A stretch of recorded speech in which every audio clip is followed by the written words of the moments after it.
Morning everyone. तो कैसे हो आप सब? अभी बजे 5:30 और आज मैं थोड़ा जल्दी उठ रही हूँ। नॉर्मली मैं 6 बजे उठती हूँ, पर आज कुछ काम आर्यन के स्कूल के लिए कुछ चीजें मैंने प्रिपेयर करके नहीं रखी थी, तो वो सारे ये प्रिपरेशन करनी है, तो इसलिए जल्दी जल्दी उठ गई। सुबह सुबह जितना भी जल्दी रहे, पता नहीं क्यों मुझे थोड़ा सा मोबाइल देखना ही होता है। कोई अगर व्हाट्सअप आता है या मेल आता है या इंस्टा कोई मैसेज होता है, तो इस टाइम में मैं वो चेक कर लेती हूँ।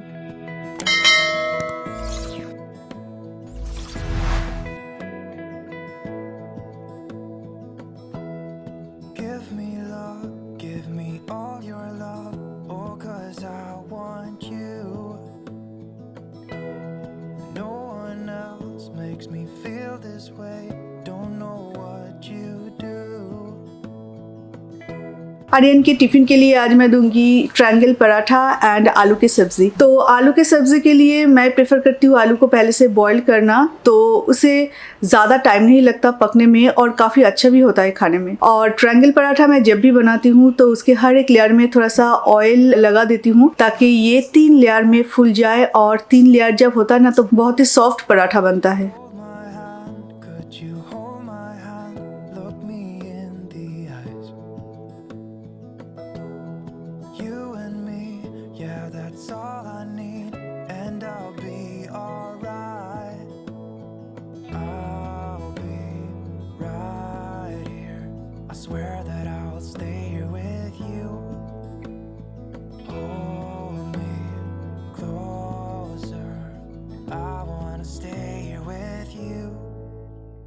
तो अभी आधा टिफिन बनाते हुए मैं आ गई हूँ आर्यन का यूनिफॉर्म आयरन करने, क्योंकि जब तक वो यूनिफॉर्म पहनेगा, वो रेडी होगा, तब तक मैं फिर से किचन में जाके जो सब्जी है वो बना लूंगी।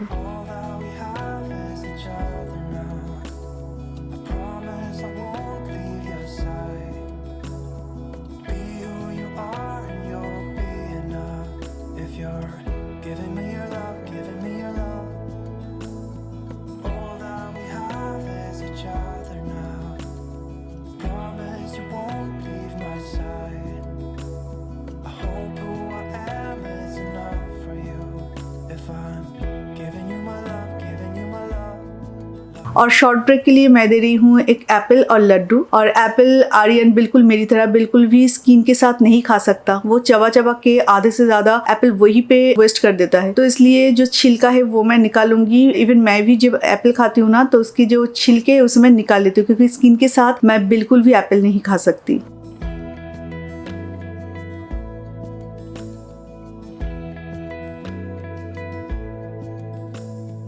I love candles. तो सुबह हो या शाम हो, मुझे कैंडल जलानी बहुत अच्छी लगती है, और स्पेशली अर्ली मॉर्निंग ना थोड़ा सा अंधेरा अंधेरा टाइप्स होता है ना, तो उस टाइम में कैंडल मुझे और भी ज्यादा पसंद है। और उसके साथ एक कप ब्लैक टी।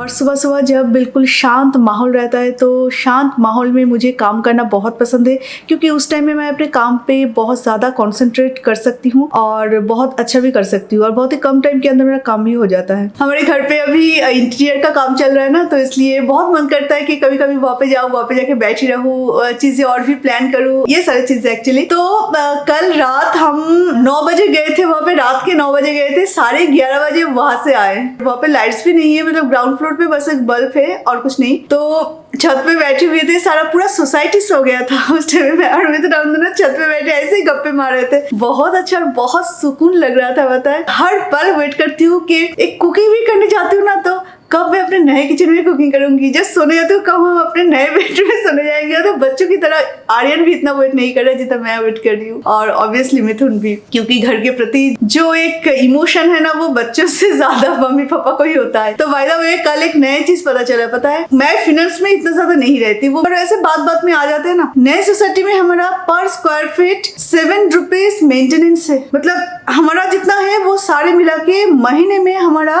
17,500 17,500 करीब पकड़ लो, 500 17,500 हमारा मेंटेनेंस होगा, जो कि नॉर्मली एक घर का भाड़ा होता है। जब हम इस सोसाइटी में पहली बार रहने आए थे ना, ए ब्लॉक में, ये तो हमारा खुद का है, पर इससे पहले हम एक रेंट पे रहते थे सेम सोसाइटी पे, तो वहां का रेंट था 22,000। तो अभी इस सोसाइटी का बस मेंटेनेंस, मतलब आप अपने घर में रह रहे हो, उसके लिए आप बैंक को EMI पेमेंट कर रहे हो, उसके बाद सोसाइटी को भी आप एक रेंट पेमेंट करो। मुझे तो ऐसे ही लगा 17,500। मैं जब मिथुन से सुन रही हूँ, मिथुन बोले ऐसे बहुत सारी चीजें हैं जो तुम्हें मैं बताता नहीं हूँ। सच में मैं क्या बोलूँ, मैं मतलब अपनी ही दुनिया में रहती, और वैसे भी मैं अपना काम संभालती हूँ, मिथुन अपना काम संभालते हैं, पर फाइनेंस को लेकर हम लोग इतना ज्यादा वो बात नहीं करते एक दूसरे के साथ, जिनका जो काम है वो वही संभाले, तो ऐसे करते। जब हम एवेन्यूदा में रहते थे, एवेन्यूदा भी काफी बड़ा सोसाइटी है, तो मतलब वहाँ का मेंटेनेंस कितना था? वहाँ का मेंटेनेंस कुछ वो भी 16-17 हजार था, लेकिन वो रेंट पे इंक्लूडेड था। ओके, इसलिए कभी समझ में नहीं आया।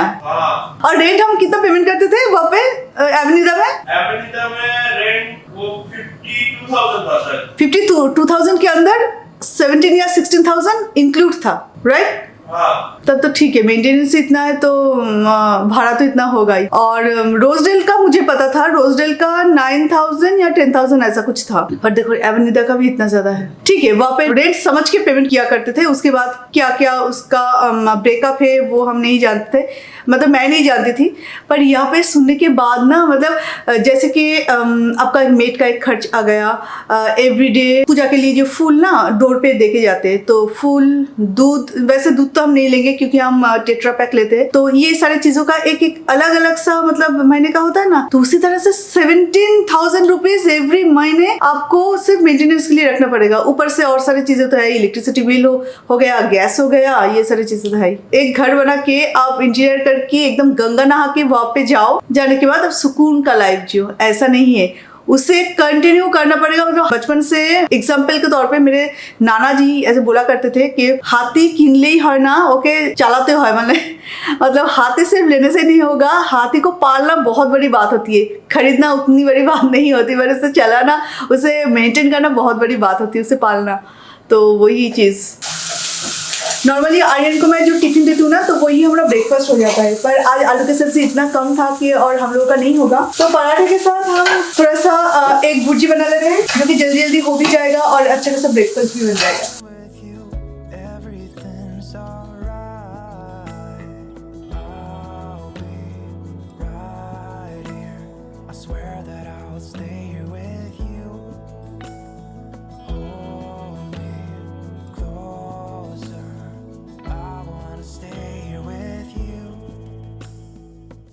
तो अचानक से हमें जाना पड़ रहा है थोड़ा सा शॉपिंग करने फिनिक्स मॉल, और उसके पास VR भी है, वहाँ पे भी शायद जा सकती हूँ, क्योंकि एक रीजन हुआ है, तो वो रीजन क्या है वो मैं आने वाले व्लॉग्स में आपको बताऊंगी, अभी नहीं बता सकती। तो चलिए मेरे साथ थोड़ा मॉल भी घुमाएंगे, और बहुत दिनों से मैंने कोई मॉल भी नहीं गई, क्योंकि भारतीय सिटी में जाती हूँ, थोड़ा बहुत कॉफी पीती हूँ, चली आती हूँ, तो थोड़ा सा मॉल भी घूम के आएंगे। और अब देखना वो सारे ड्रेसेस में से कौन सा मुझे सूट करता है, कौन सा नहीं। आई नो कि तब तक मैं खरीद चुकी होंगी, फिर भी बैंगलोर में होते हुए भी और इतना शॉपोहॉलिक होने के बावजूद भी आज 3 साल बाद मैं फिनिक्स जा रही हूँ। फिनिक्स VR मॉल समझते बहुत अच्छा फील हो रहा है, एक्चुअली कुछ नॉस्टैल्जिक फीलिंग्स हो रहा है।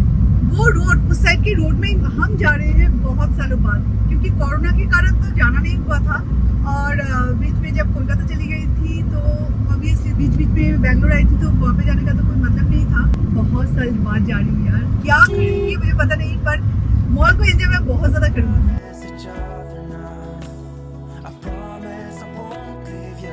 तो लेना है ये एक्चुअली मैं वेबसाइट लेके आई थी, उस साइट पे लेके आई थी, पर आई थिंक प्रॉब्लम इंडिया में ऑर्डर करके नहीं देती, प्रॉब्लम।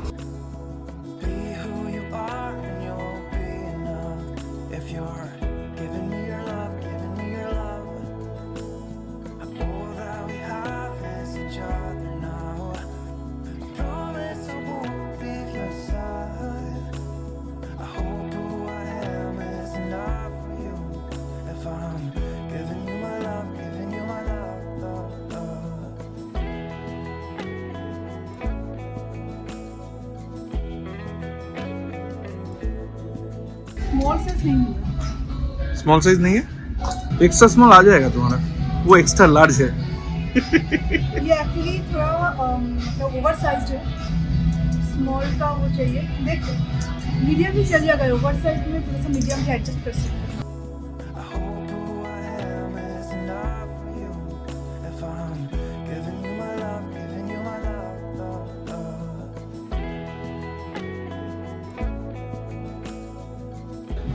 अच्छा है ये वाला।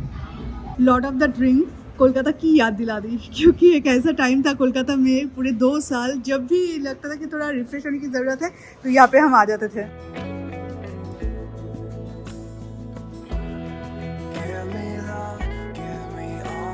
तो ये है आउटसाइड फिनिक्स मॉल का, अच्छे से डेकोरेट किया गया है, अच्छा लग रहा है दिखने में। एक्चुअली 1 घंटा हमें यहाँ पे वेट करना पड़ता, क्योंकि एक ड्रेस है जो कि हमने ऑल्टरेशन के लिए दिया है, तो अभी हम फिर से एंट्री कर रहे हैं। सो गाइस जस्ट अभी लौटी हूँ और आज मुझे बहुत ज़्यादा थकावट महसूस हो रही है, क्योंकि रोड पे भीड़ भी बहुत ज़्यादा था और वहाँ पे थोड़ा सा तो ज़्यादा कुछ नहीं खाई। उसके बाद भी दोपहर को जब भी मैं कुछ खाना खाती हूँ तो इतने कि मेरा बॉडी ना बिल्कुल वैसे लूज हो जाता है और कुछ भी करने का मन नहीं करता, कुछ नहीं। तो मुझे बोल रहा है थोड़ा सा चाय पी लो, घर जाके चाय पी लेते हैं, उसको बाद ठीक लगेगा। आई होप कि अभी थोड़ा सा ठीक लगेगा, क्योंकि अभी चाय बना रही हूँ मैं। और मैंने ड्रेस ले ली है एक स्पेशल इवेंट के लिए, जो कि मैं आपको आने वाले ब्लॉग में बताऊंगी। पर वहाँ पे मुझे शू नहीं मिला, क्योंकि जो लास्ट पेयर था जो मेरे साइज का था वो जस्ट हम ज़ारा फिनिक्स में गए थे। ओरायन मॉल यानी कि राजाजी नगर में भी और एक ज़ारा है, वहाँ पे उन लोगों ने फ़ोन किया कि मेरे साइज का जो था वो है कि नहीं, एक ही बस पेयर था। डांजो को पैसे भी हमने पेमेंट कर दिया, उसके बाद ज़ारा से फ़ोन कर रहे, तब तक बोल रहे थे कि हाँ एक ही पेयर बस लास्ट बचा हुआ है। पेमेंट कर दिया, उसके 5 मिनट बाद फ़ोन करके बोल रहे हैं नहीं वो शू थोड़ा सा डैमेज है, तो और कुछ नहीं हो पाया। उसके बाद ऑल्डो गए, देन स्टीव मदन गए, वहाँ पर भी जो शू मुझे चाहिए ब्लैक पम्प वो नहीं मिल रहा था, जो मिल रहा था वो मेरे साइज़ का नहीं था, क्योंकि मेरा जो पैर है वो बहुत छोटा है, 35 पम्प होता है और बाकी के जो सैंडल्स है वो 36 आता है। पर पम्प जैसे कि पॉइंटेड हील और इतना बड़ा हील है तो वो पैर नीचे की तरफ ऐसे स्लैंटिंग हो रहा है ना, तो हील की तरफ ना ऐसे जब भी मैं स्टेप ले रही हूँ तो ऐसे मेरा हील शू से मेरा जो पैर है वो ऐसे रिमूव हो रहा है। ऐसे मैं कैसे वॉक करूँ?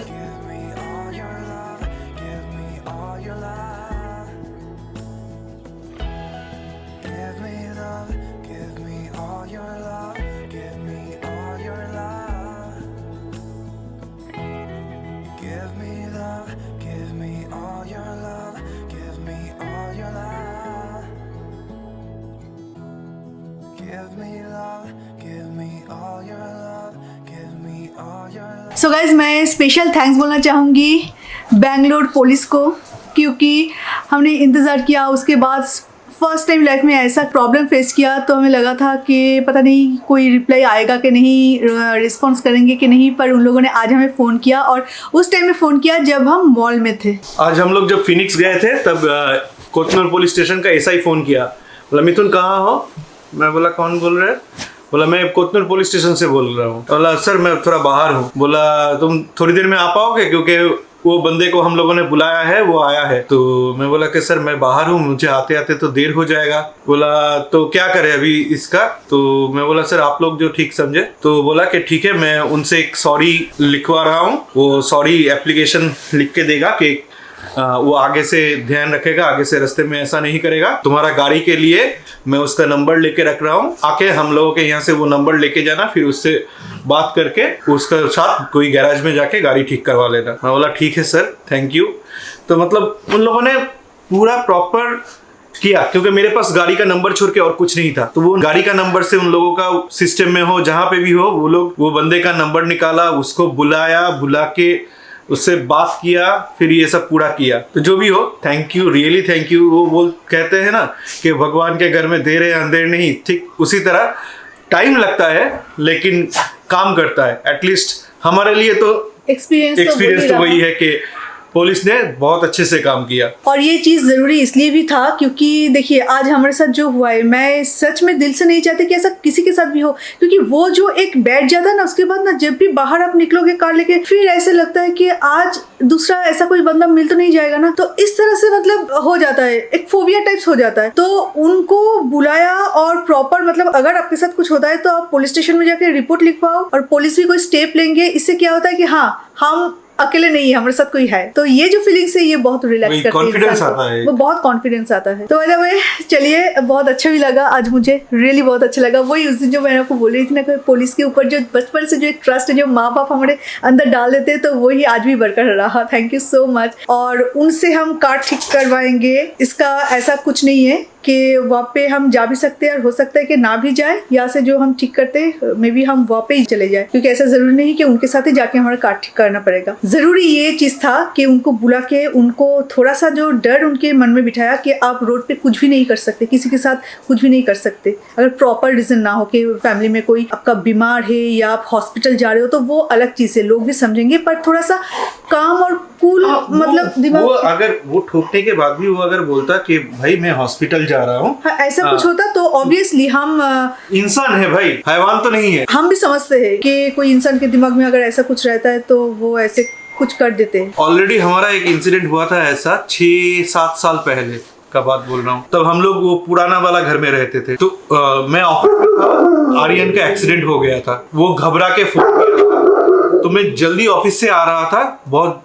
तेजी से ही आ रहा था, तो मेरा गाड़ी टच हो गया था किसी दूसरे के गाड़ी के साथ। तो मैंने उसको बोला कि भाई मेरा बेटे का एक्सीडेंट हुआ है, मैं जल्दबाजी में निकलने के टाइम में नोटिस नहीं किया, तुम्हारा उसका गाड़ी का एकदम पीछे से हल्का सा टच हुआ था, तो मैं अपना नंबर दे दिया था, नंबर दे दिया और ऑस्कर आ गया, उस ऑस्कर नंबर आ को गया। ट्रैक करते हुए ऑस्कर आ गया। तो मैंने उसको नंबर दे दिया, फिर उससे बाद में नंबर में बात होके उसका गाड़ी मैंने रिपेयर कर दिया था। वो भी समझा, वो भी कुछ नहीं बोला मुझे, मैं बोला, वो बोला मुझे भाई जाओ। और तब मैं ब्लॉगिंग नहीं करती थी, आर्यन का वो तब पहली बार साइकिल उसे परचेस करके दिया था, तो पैर एकदम मतलब फिट, एकदम यहाँ से वहाँ, मतलब एक उंगली मतलब उस दिन चला ही जाता, इस तरह से हो गया था, बहुत मतलब बुरा हालत था उस दिन। तो बाय द वे चलिए आज इस वीडियो को हम यहीं पे एंड करते हैं, तो फिर आपसे मिलेंगे और एक नए वीडियो के साथ। तो अभी के लिए टाटा, bye bye and take care, bye bye.